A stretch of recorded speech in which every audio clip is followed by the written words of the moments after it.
Earth Force's loss at Proxima 3 was a significant blow to Clark. Although he tried to conceal the defeat, Captain Sheridan's propaganda machine, known as the Voice of the Resistance, broadcast the news throughout the galaxy. The defeat was even more devastating because Sheridan managed to convince 2 Earth destroyers to join him in his cause. However, Sheridan now faced some new dilemmas. The first challenge was the need to protect Babylon 5 while liberating other worlds from Clark's forces. To ensure the security of his rear flanks, he requested that every League race commit at least 1 medium or larger warship to defend Babylon 5. This request was a condition for placing the White Star Fleet on their borders to protect them from raiders. The second concern for Sheridan was that now Clark was aware of the renewed hostilities. He had lost the element of surprise. Consequently, Earth Force began to reinforce their bases and outposts in preparation for Sheridan's next move. President Clark began claiming that Sheridan was under the control of the Minbari, who were using him to finish what they had started years before: the extermination of the human race. He backed up his claims by stating that the White Star ships were crewed by Minbari and pointed to his engagement with Minbari Ambassador Delenn as evidence. As many still remembered the horrors of the Minbari War, it was easy for Clark to garner public and military support against Sheridan. Captain Sheridan anticipated that Clark would use this tactic and countered by utilizing only the White Star Fleet with human commanders.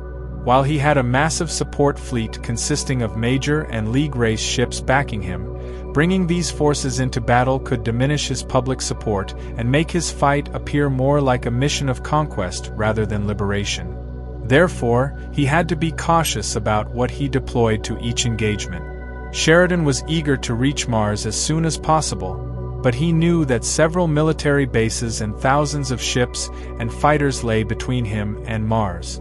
While he could navigate to the Sol system and liberate Mars and Earth, such a battle would be a bloodbath, requiring him to deploy all of his forces and allied ship. This tactic would likely cost him support and expose his flanks to Earth's counterattacks, ruining diplomatic relations between Earth and other worlds for decades. As a result, Sheridan decided to focus on liberating Beta Durani from Clark's rule. This planet was one of the first to declare independence from Earth following the Mars bombings. It had minimal defensive capabilities and fell quickly to occupation. For nearly a year, the planet endured forced occupation, with hundreds of inhabitants rounded up, tortured, imprisoned, and even killed. The force guarding Beta Durani consisted of a powerful fleet of 41 warships, 12 of which were Omega destroyers commanded by officers loyal to Clark. The fleet had been extensively briefed on Proxima and the White Stars and was heavily reinforced, simply waiting for Sheridan to make his move. When Sheridan finally entered the system, he advanced rapidly against the Earth ships. Upon reaching firing range, he once again offered the fleet the opportunity to withdraw or surrender. The Earth Force captains who had joined Sheridan from Proxima could pursue nearly half the Earth ships, switch allegiances, and join Sheridan. However, despite this unexpected loss of ships, the remaining loyal forces fought fiercely against Sheridan. They opened fire, leading to a chaotic battle with heavy casualties. One ship, the Nova-class vessel Hayden, was crewed by Clark fanatics and chose to fight until the end. They pushed its weapons array beyond safe limits by force, charging directly from the ship's main reactor, bypassing numerous safety measures. This reckless decision resulted in the reactor exploding and destroying the vessel, along with all hands on board. 3 Omega destroyers attempted to corner Sheridan's White Star and concentrate their fire on him. Their tactic might have succeeded if not for a White Star commander who realized their plan and heroically rammed the lead Omega, destroying it and giving Sheridan a chance to escape the onslaught. As the battle turned against Earth Force, 2 Hyperion cruisers made a panicked jump into hyperspace. However, since they opened the jump points almost directly on top of each other, the massive energy released from the resulting explosions destroyed both ships and many retreating fighters. The blast also took out 6 White Stars. In the end, Beta Durani was liberated in under 5 hours, and Sheridan gained support from nearly a dozen new Earth ships. However, the cost was significant.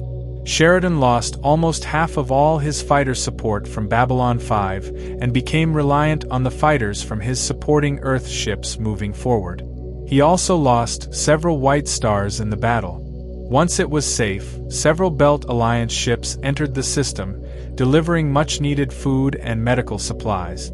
As Sheridan continued his crusade to liberate the Earth Alliance, his number of Earth ships grew, but the cost of each battle increased with every engagement. Little did Sheridan know that President Clark still had a few aces up his sleeve and was preparing to use them.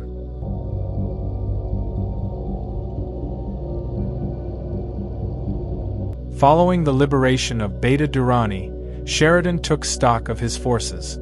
He had gained a large number of Earth ships but lost a large number of White Stars and Starfrees in the process. Since the Minbari had not produced any new White Stars since the Vorlons left the galaxy, he had to use them sparingly. He also didn't want to commit his Earth ships to battle as they would be needed when he tackled Earth itself. For now, he had the rebel Earth ships stay behind to protect liberated worlds from reprisals from Clark. With the colony world secure, Sheridan had more latitude when it came to planning his next move. The liberation of Proxima and Beta Durani required swift action before Clark's forces killed any more innocent lives. After that, the only planet in danger was Mars, but Sheridan knew that he could not yet move against Earth's home system.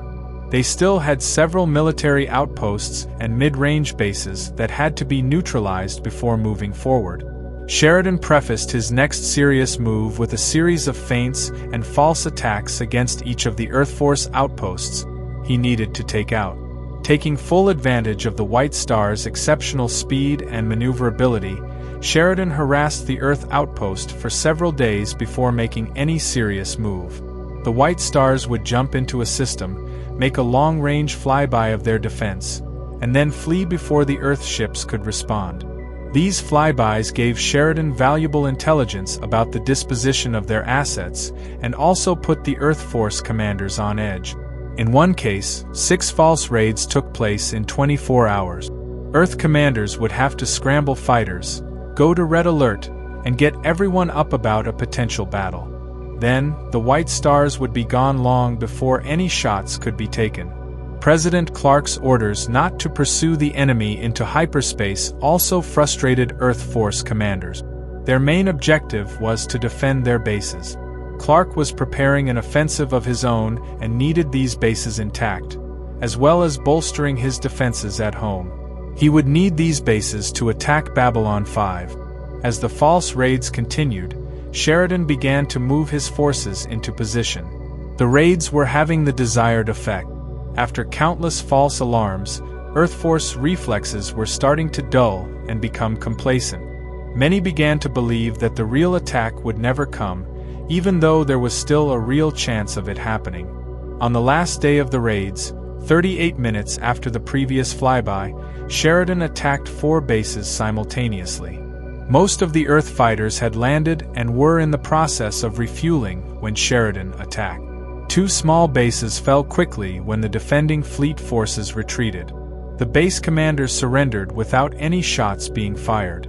The other 2 bases were Orion 7 and Deneb 4. Orion was well fortified with an Orion-class space station and 37 warship. While most of their fighters were refueling, the base commanders still chose to fight. Realizing the battle was lost, nearly a full third of the defending fleet changed sides before combat. Half the remaining ships jumped out and ran, leaving only 3 Omegas and 4 Novas to fight. This battle was still no cakewalk.